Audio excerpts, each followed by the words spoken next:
আদম আলাইহিস সালাতু আল্লাহ কয়জন মানতেন? আমার নবী। আদম জান্নাত বিশ্বাস করতেন না?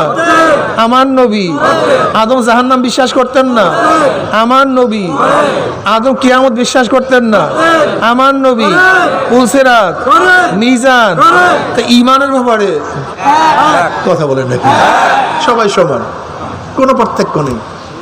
আগের থেকে এই পর্যন্ত, নবী আদম থেকে এই পর্যন্ত যত নবী এবং নবীর যত অনুসারী উম্মাহ, সবার ঈমান সমান, ঈমানের মধ্যে কোনো পার্থক্য নেই, কিন্তু আমল এক না, কাজ এক না। উদাহরণ, আদম আলাইহিস সালাতু ওয়াস সালামের জামানায় বোনে এবং ভাই বিবাহ জায়েজ ছিল কি ছিল না? এখন ঈসা আলাইহিস সালাতু ওয়াস জামানায় মদ পান করা, শুয়ারের গোশত খাওয়া জায়েজ ছিল কি ছিল না? এখন তার মানে ঈমান আমল আমল ভিন্ন, আমল এক না। এখানে আমরা উত্তম উম্মত হওয়ার কারণটা কি? ঈমানের কারণে নয়, এটা তো সবাই সমান। কাজে এখন ঈমানের বয়ান করা মাওলার উদ্দেশ্য না, আমাদের শ্রেষ্ঠত্বটা বয়ান করা মাকসাদ হলো আমরা কেন শ্রেষ্ঠ। এই জন্য মাকসাদকে, উদ্দেশ্যকে আগে নিয়ে আসছে। এই জন্য আমলের কথা আগে বলছে, কুনতুম খায়রা উম্মাতিন উখরিজাত লিন্নাস, বের করা হয়েছে তোমাদেরকে মানুষের জন্য। হ্যাঁ, খুব ভালো মতো বুঝবেন, নবী মুহাম্মদ সাল্লাল্লাহু আলাইহি ওয়াসাল্লামের উম্মত শুধু মুমিনদের জন্য নয়, শুধু মুসলমানদের জন্য নয়, শুধু মুত্তাকিনদের জন্য নয়, শুধু পরহেজগারদের জন্য নয়। নবী মুহাম্মদ সাল্লাল্লাহু আলাইহি ওয়াসাল্লাম উম্মতদেরকে আল্লাহ পাক বের করছেন সমস্ত মানুষের কল্যাণের জন্য। কার কল্যাণের জন্য? উখরিজাত লিন্নাস, কাদের জন্য বের করা হয়েছে? সমস্ত মানুষের জন্য। চাই সে খ্রিস্টান হোক, ইহুদি হোক, নাসারা হোক, বৌদ্ধ হোক, হিন্দু হোক, নাস্তিক হোক, গোটা মানুষের কল্যাণের জন্য নবী মুহাম্মদ সাল্লাল্লাহু আলাইহি ওয়াসাল্লাম উম্মতকে আল্লাহ পাক দুনিয়াতে প্রেরণ করেছেন। কথা বুঝাতে পারছি? এদের কাজটা কি? এরা সৎ কাজের আদেশ করে, এই কারণে উত্তম, এই কারণে শ্রেষ্ঠ। নামাজের কারণে, রোজার কারণে। যদি নামাজ এবং রোজার কারণে শ্রেষ্ঠ হইতো, তা আগেকার উম্মাত নামাজ পড়তো না, তোমার সেই 1000 গুণ বেশি পড়তো। তুমি আর কত পড়ো? আগেকার তোমার উম্মাতটা 24 ঘন্টার মধ্যে সব সময় ইবাদতের মধ্যে লিপ্ত থাকতো, সব সময় সারা রাত্র ইবাদত করতো, সারাদিন রোজা রাখতো, সারা বছর রোজা রাখতো। স্ত্রী ছিল না, ব্যবসা ছিল না, বাণিজ্য ছিল না, টাকা ছিল না, পয়সা ছিল না, জঙ্গলে জঙ্গলে থাকতো, একটা কাপড় পরিধান করত। আগেকার জমানার উম্মাদের ত্যাগের কথা চিন্তাও করতে পারবে না। তুমি কি দেখো না, সালমান ফারসি রাদিয়াল্লাহু তাআলা আনহু শায়েখ, তিনি যাদের মাধ্যমে ইসলাম পেয়েছিলেন, সেই ঘটনা এখন বলা আমি বলবো না, এখন সময়ও নেই। সেই পাদ্রীদের ইবাদতের বর্ণনা সালমান ফারসি রাদিয়াল্লাহু তাআলা আনহু যা দিয়েছেন, যা চিন্তা করতে পারবে না। ইবাদত করতে করতে এরকম গোশত এবং হাড্ডি একসাথে হয়ে গেছে। সারা রাত্র ইবাদত করতো, সারাদিন রোজা রাখতো, ইবাদতের মধ্যেই মগ্ন থাকতো। এত ইবাদত তারা করতেন। তারা তো রোজা রাখতেন। কুতিবা আলাইকুমুস সিয়ামু কামা কুতিবা আলাল্লাযিনা মিন ক্বাবলিকুম, এটা আগেকার জমানার মানুষের রোজা ছিল। সেজদা তো তারাও করতো, জিকির তো তারাও করতো। এই দিক থেকে তারা আমরা সমান, ইবাদতের দিক থেকে, অন্য মহজ ইবাদতের দিক থেকে। কিন্তু শ্রেষ্ঠ হওয়ার কারণ কয়টা না বললাম জানি? কি জানি ভাই, মনে নাই। আমরা শ্রেষ্ঠ হওয়ার কারণ কয়টা? কি কি? আচ্ছা বলেন, আমি যতই নামাজ পড়ি, ইবাদত করি, সব কিছু করলাম, কিন্তু এই দুইটা গুণ আমার মধ্যে নাই। মাশাআল্লাহ, ধন্যবাদ তোমাদের, তোমরা আসলে বয়ান বুঝছো। আমি সাকসেস, তোমাদের মাথার মধ্যে ঢুকাতে পারছি কথাটা। যে শ্রেষ্ঠ হওয়ার কারণ দুইটা, আমরু বিল মারুফ ওয়া নাহি আনিল মুনকার। আমি পীর হতে পারি, আমি মুহাদ্দিস হতে পারি, আমি মুফতি হতে পারি, অনেক জানতে পারি, অনেক ইলম আমার থাকতে পারে, জ্ঞান অনেক থাকতে পারে, আমি অনেক আবেদ হতে পারি, সব ঠিক আছে, প্রত্যেকের জায়গায় শ্রেষ্ঠ। কিন্তু কোরআন এই আয়াতের মধ্যে যেই কারণে শ্রেষ্ঠ বলছে, সেই শ্রেষ্ঠত্বের গুণ তোমার মধ্যে না থাকলে আমরা তাকে সর্বশ্রেষ্ঠ বলতে পারি না। এখন বুঝেন তো, আমাদের সবাই তো দাবি করে বহুত বড় বুজুর্গ, কিন্তু এত কিছু হয় কানের মধ্যে।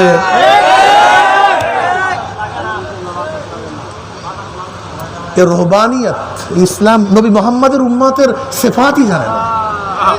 নবী মোহাম্মদ সাল্লাল্লাহু আলাইহি উম্মতের সিফাতটা কি, গুণটা কি? বলতে হুজুর আমাদের শক্তি নাই, অমুক নাই, সমর্থন নাই। আমার নবী কি তার জমানার জন্য নবী না কিয়ামত পর্যন্তর জন্য নবী? তিনি কি মক্কা মদিনার নবী না গোটা দুনিয়ার নবী? তিনি কি শুধু মুসলমান জাতির নবী না গোটা জাতির নবী?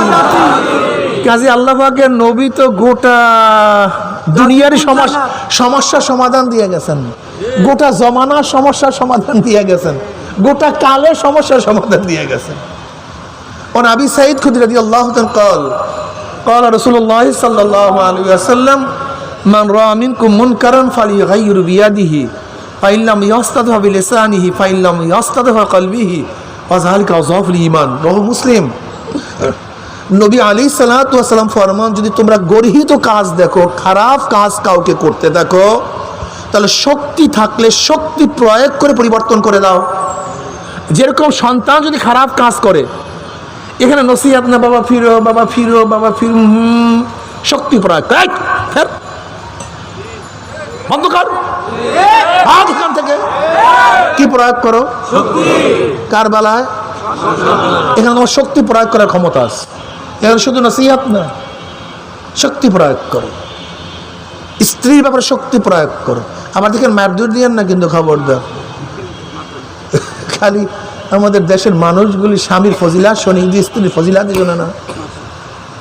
স্বামী অনুদস্ত মনে করে যে আমার স্ত্রী আমার অধীনস্থ, বা যা ইচ্ছা তাই করব। দেখো নবী আলাইহিস সালাতু ওয়াস সালাম স্ত্রীদের ব্যাপারে কি বলছে জানো? আল্লাহ পাক মহিলাদেরকে বানাইছে পাঁজরের বাঁকা হাড্ডির দ্বারা। কি হাড্ডির দ্বারা? হ্যাঁ, বাঁকা হাড্ডি একটু বাঁকা থাকবেই, বোঝাতে পারে।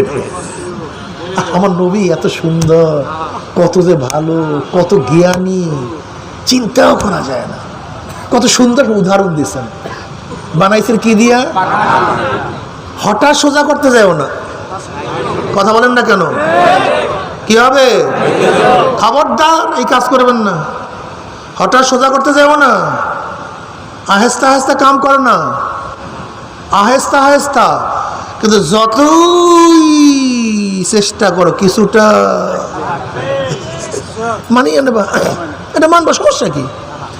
তুমি বিজয় হইতে চাও, তুমি যদি তাকে মহব্বত করো, সেটা বিজয় হোক। তুমি ভাবো কি আমি স্বামী, কাজে আমি আমার কথা বিজয় হব, কিন্তু মহব্বতের তাকাজা কি? মাহবুবকে বিজয় অর্জন করে, নিজে ঠগে। কি কথা বুঝে? তুমি তাকে ভালোবাসো। যেরকম আমার বাচ্চা যদি আমাকে থাপ্পড় দেয়, আমি কি তাকে থাপ্পড় দেই? কেন দাও না? কথা বলে না কেন? আমার বাচ্চা বিজয় হোক, আমার বিজয় হওয়ার দরকার নেই। ও আমাকে থাপ্পড় দিয়ে যদি বিজয় হয়, এতে আমার কোনো আপত্তি নাই। এটা মহব্বতের তাকাজা। যদি ধরে নাও তোমার স্ত্রী তোমার উপরে কোনো জায়গায় তর্কে একটু ভাবসাব নেয়, নিতে দাও, সমস্যা কি? বেচারে যদি এত সুখী থাকে, সমস্যা কি? আস্তে আস্তে বুঝাও, আস্তে আস্তে কন্ট্রোল করো, আস্তে আস্তে আস্তে আস্তে আস্তে আস্তে। হট করো না। একটু বক্রতা থাকতে পারে, মানিয়া নাও, উভয়ের মধ্যে থাকো। তুমি শুধু মোহাব্বত চাও, সে কি মোহাব্বত চায় না? তুমি শুধু আদর চাও, সে কি আদর চায় না? তুমি শুধু চাও সে খেদমত করো, সে কি চায় না তুমিও তার খেদমত করো?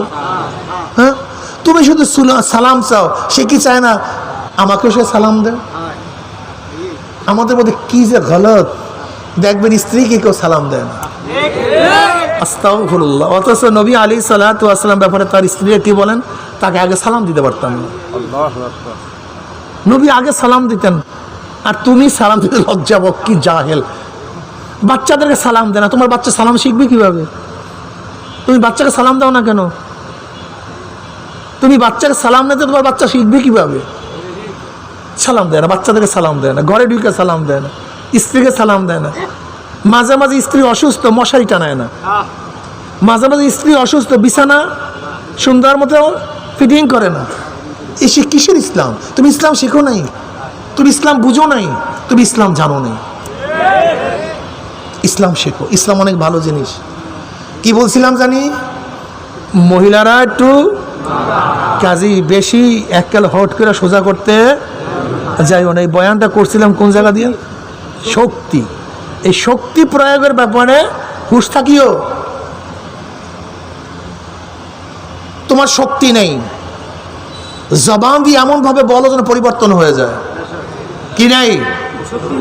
জবান দিয়ে এমন ভাবে বলো যেন পরিবর্তন হয় না। এই যে ফতুয়া দেয়া যাবে না, বন্ধ করে ফেলবে, যখন মুখ খোলা হয়েছে, এই আইন বাস্তবায়ন করতে পারছে? ডারউইনের থিওরি মুখ খোলার পরে রাখতে পারছে? তসলিমা শয়তান মুখ খোলার পরে বাংলাদেশ থাকতে পারছে? মুখ খোলা হয় না। থেমিস মূর্তি কি হাইকোর্টের সামনে আগেকার বিচারপতি বসাইতে চাইছে, সিনহা বসাতে পারছে? কি খোলার পরে? তার মানে মুখ খুললে, কথা বলে না কেন? মুখ খুললে, তা মুখ খুলো না কেন আমাকে বলো? আমি তো বড় বড় মোটা দাগে প্রমাণ দিলাম, মুখ খুললে কাজ হয়। শুধু কাজ হয় না তাই নয়, আমি বিশ্বাস করি বাংলাদেশে যতজন মানুষ আল্লাহকে সেজদা করে, ওই কয়জন মানুষ যদি মুখ খুলতো, তাহলে বাংলাদেশে ইসলাম বিরোধী একটা কাজও থাকতো না, একটাও না। কাফের বাদ, মুশরিক বাদ, মুনাফিক সব বাদ, যারা খালি আল্লাহকে সেজদা করে, যারা আল্লাহকে সেজদা করে, এই কয়জন মোমেন যদি জবান খুলতো অন্যায়ের মোকাবেলায়, একটা অন্যায় থাকতে পারতো না। তুমি ভাবছো তুমি দরবেশ, তুমি ভাবছো তুমি দরবেশ, তুমি দিনের ঠিকাদার, তুমি দিনের কাঠি, সবকিছু তুমি, এটা ভাবছো তুমি? মুখ খোলো, জবান খোলো। আজকে এলাকার মানুষ যদি গাজার বিরুদ্ধে জবান খুলতো, এলাকায় গাজা থাকতো না। এই এলাকার মানুষ যদি মদের বিরুদ্ধে জবান খুলতো, মদ থাকতো না। ইয়াবার ব্যাপারে, নেশার ব্যাপারে যদি জবান খুলতো, এলাকার মানুষ একটা নেশাও থাকতো না। কিন্তু কেনা কে একটা জবানটাকে চুপচাপ, জবান খুলো, জবান খুলো, খুলতে থাকো। যদি যদি জবান খোলার মতো শক্তি না থাকে, তাহলে মনে মনে কি করো? পরিকল্পনা না করো, ঘৃণা করো। পরিকল্পনা করে, ঘৃণা না। যেমন ঈদের মাঠের সামনে মরক পড়া, মুদ্দার, যত মানুষ এখান থেকে যাবে সবাই ঘৃণা করবে, থুক ফেলবে, কিন্তু ময়লা সেখান থেকে যাবে না। 1 কোটি মানুষের ঘৃণাও, 5 কোটি মানুষের ঘৃণাও মরক সেখান থেকে যাবে না। কিন্তু এক ব্যক্তি ইমাম সাহেব পরিকল্পনা করিয়া যদি ঝাড়ু বালতি পানি দিয়া ধুইয়া ফেলায়, ময়লা আর থাকতে কয়জনের পরিকল্পনায়? আর 1 কোটি মানুষের ঘৃণায়, একজনের পরিকল্পনায়। ফালিগাইর বিয়াদি, ফালিগাইর বিলিসানি, ফালিগাইর বিকলবি। পরিকল্পনা করো। আফালা তাতাফাক্কারুন, আল্লাহ বলেন আফালা তাতাফাক্কারুন, তোরা কি চিন্তা করস না? আফালা তাকিলুন, তোদের কি আকল নাই? আফালা তুবসিরুন, তোরা কি গভীর দৃষ্টিতে দেখোস না?